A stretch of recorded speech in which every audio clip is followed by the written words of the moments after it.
Hi everyone, it's Dave here, and as usual, I'm with Paul on the latest edition of An Englishman, an Irishman, and a Load of Bollocks. And this is part two of a little mini series that we're doing on the subject of writing. So, there'll be a link somewhere. I don't know where. No, there'll be a link somewhere to listen to part one, where me and Paul discussed the concept of writing, why writing's important, Yeah. how we express ourselves through writing, and we Yeah. try to talk in some specific terms and in some broader terms. So listen, you can have a listen to that if you want. We thought today, Paul, that we'd just maybe make the podcast focus mainly on some more of our writing that we've done and just read out some passages or some chapters or some letters, and hopefully whoever's listening, whoever's watching might get some value from it. How are you anyway, Paul? Yeah, I'm good. How are you, Dave? Yeah, it's winter is kicking in, snowing as I speak. I'm here in the Irish Midlands, but yeah, we'll just read out a few pieces. We said we just do a two-parter on writing, and we'll just read a few bits that we've written. And yeah, any feedback is always welcome. Brilliant stuff. Yeah, we've also had a little bit of snow here as well, and it's quite icy and cold out there. So nice to have some seasonal weather, isn't it? Yeah, it is. Yeah. Albeit those roads haven't been gritted, so plenty of money for the Pride festivals and the LGBT indoctrination, but not so much for the things that really matter for our councils. But never mind. Imagine it's snowing in winter, Dave. Imagine that. Who would have thought so? Snowing in winter. I know, unbelievable. Thought that. Anyway, so as I say, if there's anything for anyone who's listening or watching, I'll put this on my YouTube channel as well. If anyone's listening or watching, anything that me or Paul say that grabs your attention, or that you want to challenge us on, or if there's anything that resonates or inspires you, then let us know in the comments. We'd love to get a little bit more engagement. So, okay, Paul, I'll start off then. I will read out a chapter from my book. Is that okay? Yeah, of course. If you give me a number, I don't know what I'm going to read out, so give me a number between 1 and 171. Is that okay? Any number, pick a card, any card. Okay, pick a card. Okay, I think we're going to read three, and we're going to read three bits out. So I'll start off with a low number first, maybe early into the book. I'll go with page 8. Let's go 8. Page 8, okay. Page 8. Is that lucky or unlucky in China? I never can never remember. Okay. All right then. So page 8. We're going full on dystopia here. So this is from my book. This is from my book, The Imperfect. Zombies. Yeah, it's called The World of Zombies, yeah. So this is from my book, The Imperfect Individual. Links in the description if anyone's interested. Anyway, so here we go. I'll read out the chapter.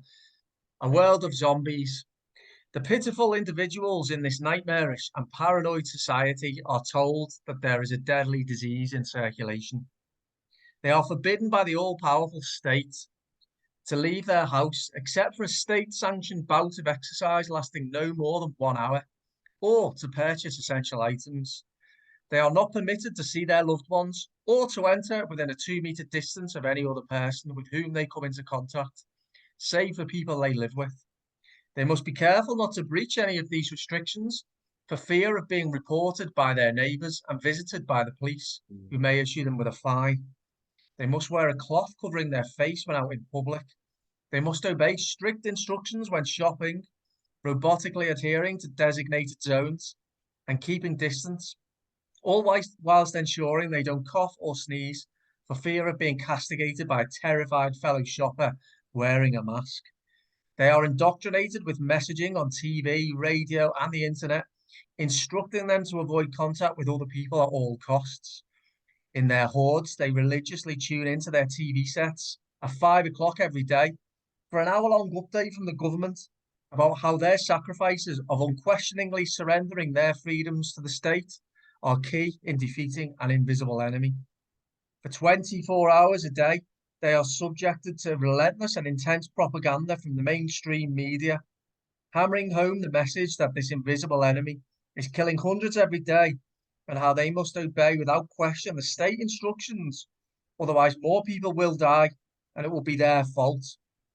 The poor, terrified citizens are allowed one extra state-sanctioned trip out of their homes once a week, but must ensure they go no further than the end of their garden. This is to applaud in unison the National Health Service. From eerie silence, the air is suddenly filled with the sounds of metronomic clapping and banging of pans. After 2 minutes, the noise stops and silence once again falls across the land. The citizens of this era-defining event are brainwashed into believing that this is an invisible threat to their very existence. Their mantra of "stay safe" is the ultimate expression of their society, which has become first preoccupied and then obsessed with all the wrong things. These poor, ignorant souls who for years have been fed a diet of agenda-driven news with a strong undercurrent of threat have lost their powers of resilience, their capacity to balance risk, and appallingly their appreciation of freedom. Their 21st century need for safety and certainty is now in severe danger of being the very thing that destroys them. The deep state and media has softened them up for decades, and like a lion patiently watching its prey, goes in for the kill when they are at their most distracted and vulnerable. So that tries to, it reads like something from a hellish dystopian nightmare, doesn't it? A work of fiction. But that is what I observed, Paul. And we must remember and never forget that was our society in 2020 and 2021. That is what happened. That is what people allowed to happen. That is what people participated in. That is what people believed in. We should never forget and never forgive. And I know that's the new mantra now, but it's so true. And you perfectly summed up the zombie-like world we lived in and the zombie-like behavior that people engaged in those early months of COVID. Yeah. Early, the February, March, April, May, June, July of 2020. You know, it was crazy to observe and watch, wasn't it? You know, and it was, Paul. It was like a movie, wasn't it? Watching it, and we were observers to it, unfortunately. It was, and I think a horror movie. A horror movie that maybe a lot of the kind of conditional programming had potentially been done via the entertainment sector, probably Hollywood. You think about you think about movies relating to zombie apocalypse, movies relating to to deadly pandemics. 28 Days Later. Films like that that are released every single year, and then it actually happens, and you start to think, well, was the population primed somewhat by what they'd seen via entertainment in the previous years? And I'd say probably, But thanks for that, Paul. And I know we're going to move swiftly on now. So if anybody wants to make a comment on what I've just read there, feel free. Paul, over to you now for your you're in the hot seat. Better put it my fireside voice now. No, we're both fans of Thomas Sheridan, and so I'm lucky that I've met him in person, and so basically in the early days of COVID, I come from a little village in Ireland in the Midlands called Collinstown, an unassuming, beautiful village in the heart of Ireland, and we organised a group in our local village in the early days of COVID. About three of us, myself, Anne, and Jen. We said we'll organise a group and we'll just see where we'll go from there. And subsequently, we ended up having wonderful guest speakers come to our village. And the great Thomas Sheridan came to our village in late April for a wonderful, wonderful conversation, a wonderful chat. It was an outdoor event as well that made it even more magical and mystical down at Lough Lene there, which is just up the road from me. So yeah, it was a wonderful evening. It was a morale booster for us.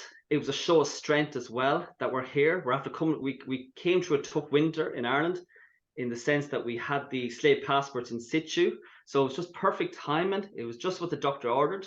Of course, and I'll just say this briefly: Antifa, or I won't even call them Antifa, the low-grade mental effectives, the ignoramuses, the dregs of society got whiff of the event. But we played a blinder. We didn't react to them. We didn't respond. We just carried on because we wouldn't lower ourselves to engage with them. So I just wrote a piece just about the event. So I might read that out, Dave. Is that okay? Absolutely. Just bear with me. Yeah. So this was April of last year. I mean, time is flying. I can't believe it was nearly a year ago now. So special lakeside gathering in the Irish Midlands for Thomas Sheridan. In late April 2022, a large fun-loving crowd from all over Ireland descended on the shores of the majestic Lough Lene in County Westmeath, Ireland, for a special talk given by Thomas Sheridan.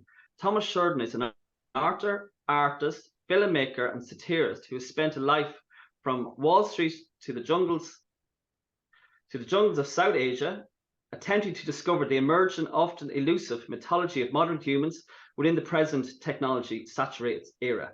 Heavily inspired by the work of Carl Jung, Bruno Bettelheim, and Joseph Campbell, Thomas Sheridan has developed monomythic toolkits which are drawn upon all the mythologies of the world. According to Thomas Sheridan, these legends and stories contain within them a subconscious lexicon of wisdom and symbols that can help all of us overcome the personal and greater challenges we encounter in everyday life. By not giving birth and nurturing these timeless archetypes within us all, modern humans are at a loss when it comes to achieving personal and social individualization, or rounding out of one's purpose in life, their dharma, their monomyth. Inside all of us reside a wizard, a warrior, a bard, and a knight.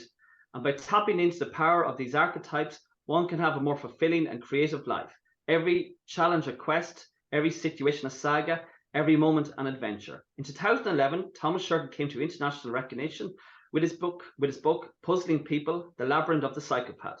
In the early COVID months of 2020, few people bravely spoke up against the COVID narrative in such an honest and vivid way. People like Dr. Vernon Coleman came to be a voice of reason with his now legendary Old Man in the Chair videos. Similarly, in Ireland, during those uncertain dark days and months of 2020, Thomas Sheridan kept many people sane and positive with his sharp-eyed, unique take on the ongoing developments of the day. His esoteric and meditative dialogues in his car from his now famous epic voyage, the Rona Chronicles videos, became a safe refuge for many like-minded people across the world. During the Truckers' Freedom Convoy protests last year, Sheridan's inspirational words in support for the truckers was aired on a large screen in Canada's capital city. Thomas Sheridan opened the talk at Lough Lene with his now famous saying of, "What we had, we held," which aptly sums up the inner strength and resilience shown by millions across the world in the face of tyranny and sinister psychological warfare tactics. He told the audience, "I am a believer in freedom, individual choice, and whatever people do with their body is their choice. I'm also passionately fanatical about free speech, which is something definitely under threat in this country and around the Western world in general. We have survived the past 2 years a $1 trillion propaganda effort that is unprecedented in human history. There has been nothing like that in human history, and we survived it. I think that is pretty incredible." The talk was called Spiritual Warfare, All of It, and was a very fitting title as the glorious lake setting in County Westmeath was very close to historical Benedictine Forabbey, founded by St. Fechin, and the Neolithic Lough Cairns dating to 3000 BC. A perfect scene was set as Thomas spoke eloquently with a background symmetry of splashing water from kids playing blissfully at the lake, birds chirping, including a melodious robin, dogs barking, and a splendid sunset befitting the special occasion. The captivated audience was treated to an evening of wise observations of the past 2 years, insightful knowledge into human nature, and witticisms unique to Thomas Sheridan. He spoke like an ancient druid from a sacred grove in front of a red ball of lava sunset. During the hour-long talk, Thomas spoke candidly about various topics, including the absurdity of lockdowns and masks, as well as the nefarious nature of the psychopathic personalities that roam the science, political, and media world we now live in. He also discussed the unique noetic insight that is manifested in the subconscious mind and the role this played on many people waking up to the COVID narrative. Like all good Irish social events, many of the freedom-loving tribe, including Thomas, went to the local village pub in Collinstown to chat, drink, and have the crack after the gathering. The event was in many ways a celebration of the steely resolve and determination shown by many during the past few years against the evil forces that lurk in our society. Thomas reflected on the event afterwards in the pub by saying, "I could not believe the size of the crowd which arrived for my talk. As I'm very openly pagan in my spiritual beliefs and generally apolitical for the most part, it is difficult for me to gauge beforehand what kind of crowd would arrive, but they did, and from all over the country. They were a diverse mix of people with all one thing in common, the need to connect and meet up. as their own opinions are not catered to in the media and among mainstream media. It was important for these folks to know they are not alone. He added, what we had, we held was the mantra of the evening, and the organisers did an incredible last-minute job due to far more showing up than what the previous venue could accommodate, among a beautiful pastoral setting. The event was organised by a local group from the nearby scenic village of Collinstown. Anyone that was present in Lough Lene on that mild spring evening last year could feel that life is returning to what it should and can be. A magical ocean of love and joy was felt by all that were present. Many people left Lough Lene in the beautiful village of Collinstown with a warmer heart and their soul feeling nourished and recharged again. A wonderful tribe for a wonderful speaker in a wonderful setting. Oh, brilliant, Paul. Yeah, absolutely superb. And yeah, what we have, we hold, and what we had, we held. Such powerful words. And first of all, Thomas Sheridan, yeah, big influence on me. I've watched him on numerous occasions ever since I was introduced to his channel. In some point in 2020, he became particularly well known for his as you say, for the Rona Chronicles, and Yeah. and the number of times when I had something in my mind that was I couldn't quite understand. I couldn't quite get clarity on. I knew there was something wrong, and I knew I was seeing something, but I didn't quite know what I was seeing. And then I'd watch one of his videos, and he'd answer that question for me. It was uncanny. And I think in terms of your recollection and your quite brilliant writing of the event as well, last April, I think it was. I bet as well, I wasn't there, obviously, but I bet the people that did go must have come out of that event with a renewed sense of reinvigoration, energy, and a confidence in all things Ireland. Because when I think of Ireland, I think of mysticism, I think of folklore, I think of the land and the landscape, I think of storytellings, and that was what that event, I think, wasn't it? It was a story that was a story by Thomas Sheridan about his country and how it had come close to falling, but what was still possible, and drawing in all those different concepts.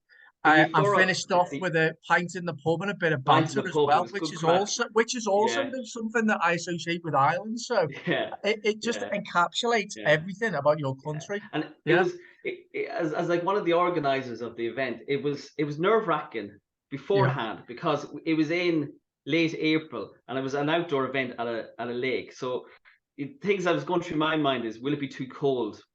Will it rain? Will it be too dark? Will the unsavories turn up? But everything went perfectly and even better. And it was an evening for the ages. It was. The euphoria was infectious. It was something there was magic in the air. And it was good crack in the pub, and everything was in good jest, and people were in good spirits. People had a spring in their step afterwards. So no,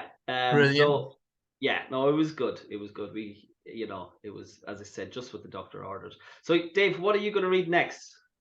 Well, again, give me a random number between 1 and 171, Paul. Okay. I went to the early number because I don't know what to choose. So let's just I go 78.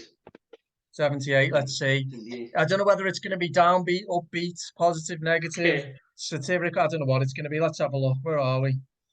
All right. Okay. Yeah. Okay. So this is called "You Are the Antidote to the Insanity of the Mob." Okay. Okay. So page 78. Small-mindedness, spitefulness, and narcissism, fed by an accelerating authoritarianism, has spread like a poison in Western society. At the root of this is a terminal disease of the collective mind, body, and soul. The sickening symptom of the disease means that society holds the state and the group in much higher esteem than the individual. Groupthink is trumping individual opinion, and the angry, brainwashed mob is in full, rasping voice. Increasingly, the only individuals who are valued are the ones who reflect prevailing opinion or who voice the correct views, whether they be on politics, religion, gender, science, or whatever. The result? People in their millions are hesitant to explore and find meaning in their lives for fear of isolation, ridicule, and disdain. This is a contemptible and highly dangerous position in which the world finds itself. We have a situation whereby people with ruthless ambition to create a world according to their own nefarious values are gaining control over an unquestioning, compliant population and are leading society towards permanent, horrific, and unprecedented totalitarianism. Throughout history, society has flourished and been enriched far more by the gifts of individuals rather than group action or government decisions. Whether it be historical figures in art, literature, science, philosophy, or sport, beautiful creations that act as an inspiration to millions and leave a legacy for future generations are nearly always offered by individuals. They are able to do this because they have walked a path to finding true meaning in their lives, a path that has resulted in them unearthing a unique gift that nobody else could have bestowed upon the world. This is why it is essential that as many of us as possible try to find the meaning in our own lives, regardless of how difficult, risky, and lonely the journey may be. My own longing for meaning has led to me writing this book. It might not sell, it might not be popular, and it could disappear into obscurity. What matters is that it helps me to make sense of the world, to make sense of myself, and to find meaning in my life. I sincerely hope that you do take value from this book and that it inspires you in some way to find the meaning you long for in your own life. Yeah, very poignant. And it's, as you say, the importance of the role, and as you say, your channel and your book is the imperfect individual. You know, it's the imperfect individual is better than a weak collective. Yeah, I think that's I'm fascinated by particularly the imperfect aspect. Really, I really do believe that the reason we've arrived at this dystopian crossroads, which we've been at probably for a couple of decades, but which has just really manifested itself very, very clearly for probably billions of people across the road across the world now, is because of a strive for utopia. You know, a strive for perfection, a strive for image over character and authenticity, safety and security over freedom, um, and that really did reveal itself and continues to do with two huge things: zero COVID. Remember that zero COVID, and net zero as well. You know, these are impossible utopian dreams, you know. So for that reason, we need to reimagine imperfectionism. We need to celebrate our flaws, you know. Yeah. So that's that. Have you got anything else to read for us, Paul? Yeah, I was actually. I just heard the news in the last hour. In part one, I mentioned about a French nun that I wrote about in the Light paper. That was very inspiring, and you know, spoke with humility and wonderful spirituality. And I just heard the last hour that she actually has died. And this French nun, Sister Andre, so God rest her soul, she was since April 2022. She was actually the oldest person in the world. I wrote about her in the Light paper 2 years ago. She was 118, so she just died, I think, in the last hour or two. So I don't. So maybe so what I'm going to read is maybe more poignant than ever. Yeah. So I'll just read the little. It was February 2021 when I wrote this article. So it was during the dark days of COVID, and it just stuck out to me in terms of just her attitude, her wonderful attitude, and her words regarding COVID. Okay, so it was titled 117-year-old French nun celebrates birthday weeks after contracting COVID. Europe's oldest person to have contracted COVID has since celebrated her 117th birthday in style. Sister Andre tested positive in her retirement home in the southern French city of Toulon on the 16th of January this year. Asymptomatic Sister Andre had to self-isolate from the other residents in the St. Catherine de Bourg nursing home. I'm told that I got it. I was very tired but didn't realize I had it, she told French newspaper Var Matin. 3 weeks after isolation, Sister Andre was deemed COVID-free and allowed to attend Mass and daily activities again. Sister Andre told French TV that she wasn't scared because she's not afraid of dying. While in isolation, she spent most of her time praying and longing for the days when she could have meals with friends and go on walks in the garden. Sister Andre, who is blind and uses a wheelchair, was unfazed about COVID, according to staff in the retirement home. Communications manager David Tavella reported that she wasn't afraid of COVID, but more worried about her routine being disrupted. He said she wants to know if meal or bedtime schedules would change. She showed no fear and was more concerned about the other residents. She is very calm. Born in Alais, 1904, Sister Andres survived the 1918 Spanish flu and 2 world wars. At the age of 40, in 1944, she joined the Sisters of Charity to become a nun. Birth name Lucille Randon, she changed her name to Sister Andre in honor of her deceased brother. Sister Andre, who was 116 in January, this would have been 2021, has since jubilee celebrated her 117th birthday on the 11th of February. Her birthday has lifted morale in the retirement home and has rejuvenated staff and residents. The birthday celebrations kicked off with a special mass in her honor, hosted by the Bishop of Toulon. She then enjoyed a well-deserved birthday feast of foie gras for starters, followed by capon fillet with porcini mushrooms, a 2-cheese platter, and finally Sister Andre's favourite dessert, a raspberry and peach flavoured baked Alaska, washed down with a glass or 2 of red wine. According to staff, the secret to her longevity is a glass of red wine daily. Governments, health officials, the media, and a fearful general population should take a leaf of Sister Andre's calm, humble, and spiritual approach. When asked by reporters, do you have any advice for young people, Sister Andres said the wise words: to be brave and show compassion. Don't burden others. A beautiful woman who symbolizes hope and humility in a time of constant doom and gloom in our world. As I said, it just came as a shock to me that she actually, it was a coincidence. She died actually only in the last hour. But she seemed to be a wonderful, wonderful woman. You know, to live to that age and to have that approach, and she had no fear, did she? I think that's even though you wrote it a year or 2 ago, Paul, I think it really is a fitting tribute to her, and it just got me thinking then as well. She sounded like an absolute legend.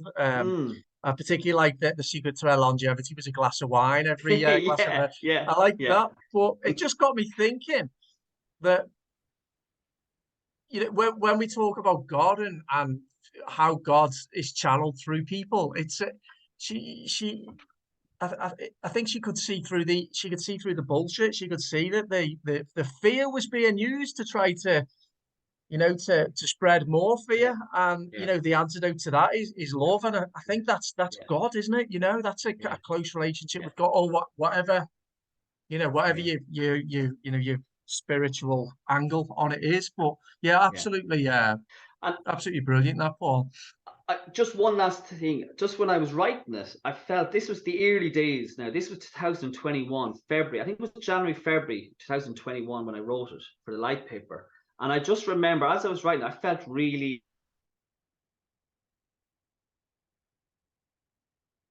in that article.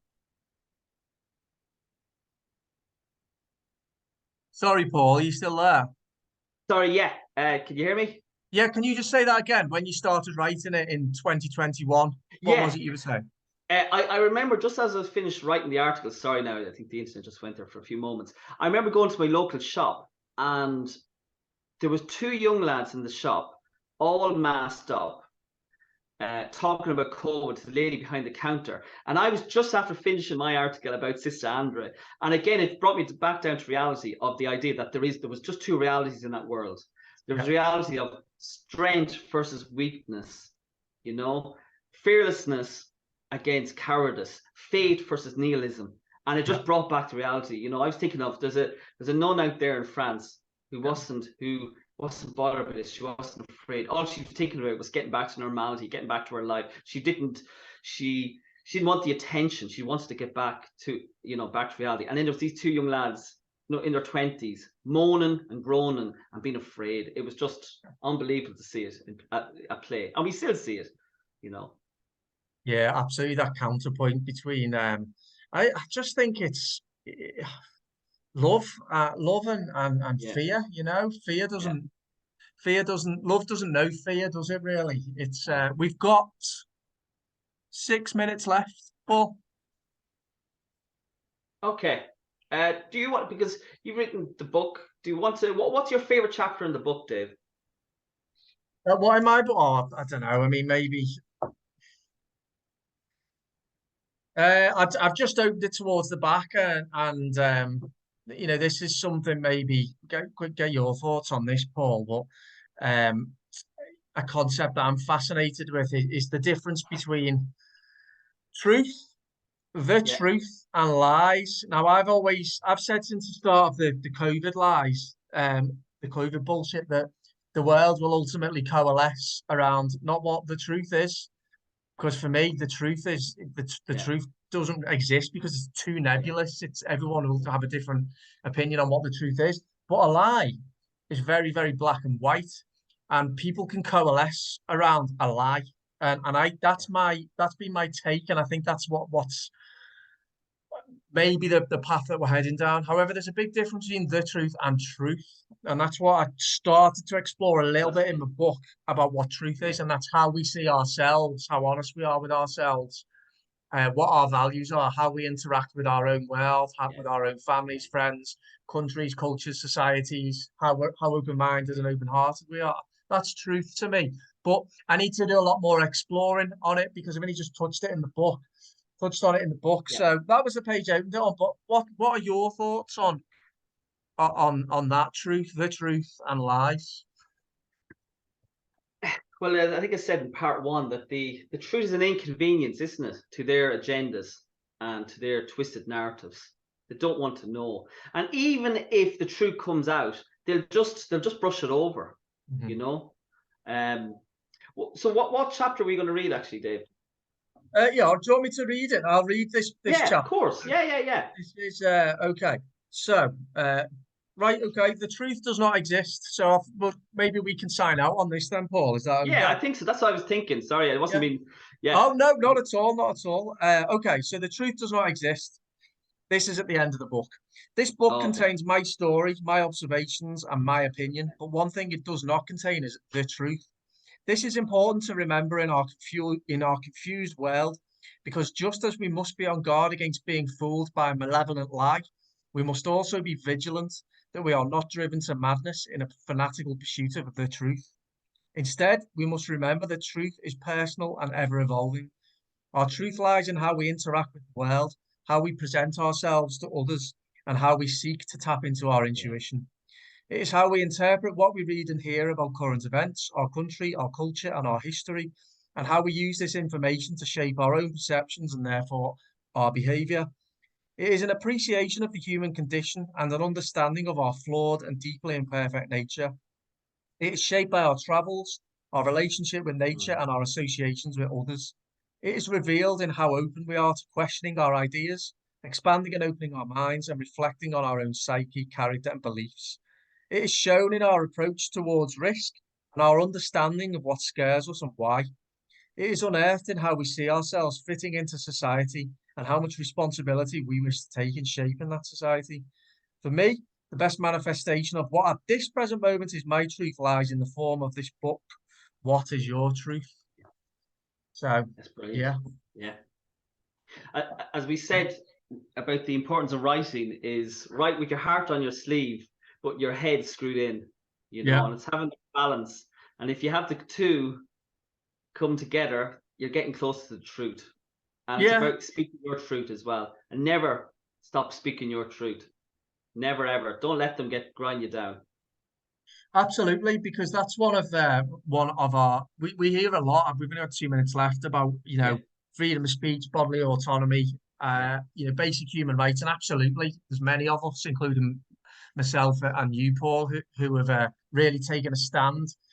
What underpins even that, probably what's even more important than that, is truth. Is our truth, and is speaking our truth, and it is reinforcing our truth and expressing our truth, as we and never see apologize. it. No, never apologize, Never apologize. especially not to the unhinged woke mob, because it's never when good you enough for them. apologize, you show weakness and never back down. Exactly. No. Never apologize, unless obviously you come to the conclusion that you have. Yeah, of course. But if you absolutely, totally agree with you there. All right, Paul. Well, we've got just over a minute to go. I really enjoyed tonight's one. Yeah, it went quick actually. Yeah, it was did. nice to read out stuff, and it was a good varied.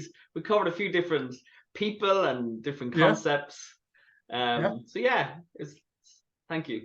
Yeah, okay. Well, great stuff. So we'll be back soon with another podcast. We've got some guests. lined Yeah. up. We will be getting another guest on very, very soon. But Yeah. me and Paul will be back, won't we, Paul, in the next few days with a guest, or if not, just the two of us will be shooting the breeze about something else. So thanks to Yeah. everybody for, well, we'll try to anyway. Thanks to everyone for listening, or if you've watched it on the YouTube channel, do leave a comment. Anything else? We've got 1 minute left, Paul. Anything from you before No, we go? I'm happy with that, and Yeah, I hope everyone's keeping warm and enjoying the cold weather. great stuff. Great stuff. Okay, enjoying the climate change. Exactly. All right then. But Okay, that's another well, topic of conversation. we'll get on to that. I'm sure we'll get on to that. Right. Okay, I'll sign off now. Yeah. So thanks everybody, and thanks Paul once again. Yeah. Really enjoyed that. Thanks. Take Cheers. care. Bye bye. Yeah.